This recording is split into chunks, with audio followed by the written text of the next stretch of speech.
ചെക്കനൊരു പൂതി ഫ്രണ്ടിന്റെ ഹൗസ് വാമിങ്ങിന് ഒരു ഫ്രെയിം കൊടുക്കണമെന്ന്. അങ്ങനെ എവിടെന്നൊക്കെയോ MDF ബോർഡ് സംഘടിപ്പിച്ചു കൊടുന്ന് അത് ലെവലാക്കുന്ന കാഴ്ചയാണിത്.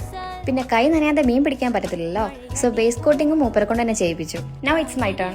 കളർ കോംബോ സെറ്റ് ചെയ്യുന്നതിൽ എനിക്ക് ഒരുപാട് കൺഫ്യൂഷൻസ് ഉണ്ടായിരുന്നു. പിന്നെ ഇതൊരു കസ്റ്റമൈസ്ഡ് വർക്ക് അല്ലാത്തതുകൊണ്ടും നമ്മളായിട്ട് സ്നേഹത്തോടെ കൊടുക്കുന്ന ഒരു ഗിഫ്റ്റ് ആയതുകൊണ്ടും കൊള്ളായാലും ആൾ സ്വീകരിക്കുന്നുള്ള ഒരു ഉറച്ച വിശ്വാസം എനിക്കുണ്ടായിരുന്നു. Even though it's a big project, എനിക്ക് ഒരു ടെൻഷൻ ഉണ്ടായിരുന്നില്ല വർക്ക് ചെയ്തപ്പോൾ. പിന്നെ ഇതിൽ എടുത്ത് പറയാനുള്ളത് ഇതിൽ അക്രലിക് കട്ടൗട്ട് ആണ് കേട്ടോ.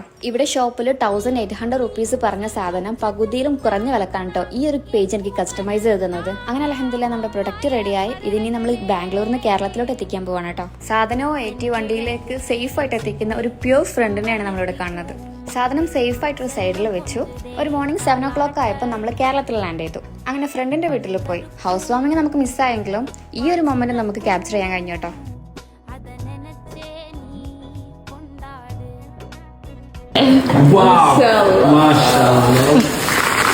വേറെ ഒന്നും വേണ്ട, ഇവരുടെ ഈ ഒരു സന്തോഷം മതി നമ്മളെ എൻറ്റയർലി ഹാപ്പി ആക്കാം. നമ്മുടെ ഫ്രെയിം അവർ വീടിന്റെ ഫ്രണ്ടിൽ തന്നെ വെച്ചതുകൊണ്ട് എപ്പോൾ അതിലൂടെ പാസ് ചെയ്യുമ്പോഴും നമുക്കത് കാണാൻ കഴിയും. അപ്പോൾ അതും കണ്ട് നമുക്ക് സന്തോഷ പുളകിതരാവാം.